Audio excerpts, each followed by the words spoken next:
Hello guys, നമുക്ക് ഇന്നൊരു journal ചെയ്താലോ? ആരുടെ ജേണലാണ് ചെയ്യണേന്ന് നമുക്ക് ഇപ്പം കാണാം കേട്ടോ. ആദ്യം തന്നെ പാറ്റേൺ പേപ്പർ എടുത്ത് കയറി അപ്പുറത്ത് ഇപ്പുറത്ത് ഒടിച്ചു കൊടുക്കണം കേട്ടോ. എൻ്റെതായ രീതിയിൽ ചെയ്യണതാണ്. ഇപ്പം മനസ്സിലായി ആരുടെ ജേണലാണ് ചെയ്യണേന്ന്. നമ്മുടെ സിംബൂട്ടൻ്റെ ആണ് കേട്ടോ. സിംബൂട്ടന് ഇപ്പോൾ 2 വയസ്സ് കഴിഞ്ഞു കേട്ടോ. സിംബൂട്ടിന് ഞങ്ങൾക്ക് എവിടെ നിന്നാണ് കിട്ടണമെന്ന് വെച്ചാൽ നമ്മുടെ കർമ്മൻസ് വേൾഡില്ലേ, നിങ്ങൾക്കൊക്കെ അറിയാമെന്ന് ഞാൻ വിചാരിക്കുന്നു. ആളുടെ അടുത്ത് നിന്നാണ് കേട്ടോ. സിംബൂട്ടിനെ ഞങ്ങൾ അഡോപ്റ്റ് ചെയ്തതാണ് കേട്ടോ. അമ്മയുടെ നിർബന്ധപ്രകാരം കൊണ്ടുവന്നാണ് സിംബൂട്ടിനെ. ഇപ്പം ഞങ്ങളുടെ ലൈഫിലെ ഏറ്റവും വലിയൊരു പാട്ടാണ് സിംബൂട്ടൻ. സിംബയുടെ കഥ എന്താണെന്ന് വെച്ചാൽ, സിംബ ചെറുതായിരുന്നപ്പോൾ വേറെ ആൾക്കാരായിരുന്നു കേട്ടോ സിംബനെ മേടിച്ചിട്ടുണ്ടായിരുന്നത്. അവരുടെ സാഹചര്യങ്ങളൊക്കെ വെച്ച് സിംബയ്ക്ക് 1 വയസ്സാവണേന് മുന്നേ അവർക്ക് അവനെ കൊടുക്കേണ്ടി വന്നു. ആ രണ്ടാമത് കൊണ്ടുപോയ ആളാണ് ഈ സിംബനെ മര്യാദയ്ക്ക് നോക്കിയിട്ടേ ഇല്ലായിരുന്നു കേട്ടോ. അവിടെ നിന്ന് കേട്ടോ സിംബനെ ഞാൻ ആദ്യം പറഞ്ഞില്ലേ കർമ്മൻസ് വേൾഡിൽ നിന്ന് ആ ചേട്ടന് കിട്ടണത് കേട്ടോ. ആ ചേട്ടന് കിട്ടുമ്പോൾ തന്നെ ആ ചേട്ടൻ സ്റ്റോറി ഇട്ടിട്ടുണ്ടായിരുന്നു കേട്ടോ, ഇങ്ങനെ അഡോപ്ഷൻ ആവശ്യമുണ്ടെന്ന് പറഞ്ഞ്. ഞാൻ ആ സ്റ്റോറി കണ്ടപ്പോഴാണ് അമ്മയ്ക്ക് സ്ക്രീൻഷോട്ട് എടുത്ത് അയച്ചു കൊടുത്തത്.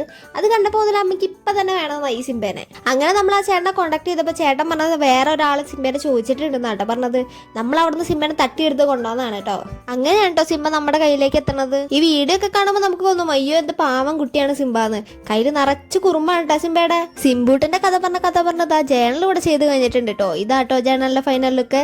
എന്റെ സിംബൂട്ടിനെയും ജേണലും നിങ്ങൾക്ക് ഇഷ്ടപ്പെട്ടു എന്ന് ഞാൻ വിചാരിക്കുന്നു. അപ്പൊ ഇത്രയുള്ളൂ നമ്മുടെ ഇന്നത്തെ വീഡിയോ. അപ്പൊ പിന്നെ കാണാം. Bye bye.